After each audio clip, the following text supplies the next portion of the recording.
katika huu ulimwengu mpaka hivi sasa, kwa sababu una viunganishi, kwa sababu ni kweli watu wanakusanyika na wanakuwa ni umma. Mungu mmoja, kitabu kimoja, Mtume Muhammad sallallahu alaihi wasallam ndio mtume wao, kibla chao ni kimoja, nguzo ni tano, watu wote wamesimama katika viunganishi hivi, hakuna anayeachwa nyuma.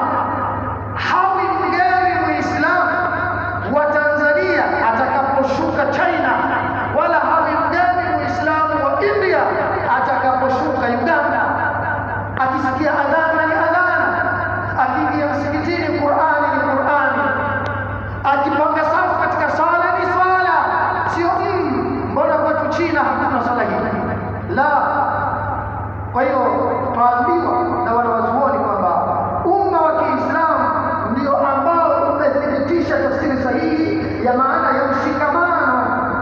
Atwala fatratin min az-zamani arafataha al-ardh, tangu dahari na uzali, tangu kupita kwa zama na zitakwisha zama, kwamba Waislamu ni kitu kimoja.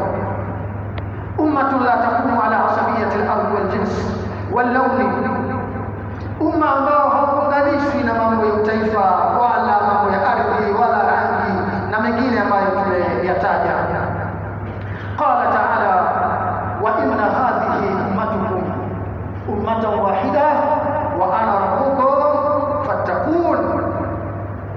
Hii ni sura Al-Mu'minun aya ya 52. Allah subhanahu wa ta'ala anasema ndani ya Qur'ani, wa inna hadhihi ummatukum ummatan wahida, huu umma wenu huu ni umma mmoja, wa ana rabbukum fattaqun, na mimi ndiye bwana wenu, niogopeni mimi basi, niabuduni mimi basi. Hii ni tafsiri fupi ya maana ya neno umma.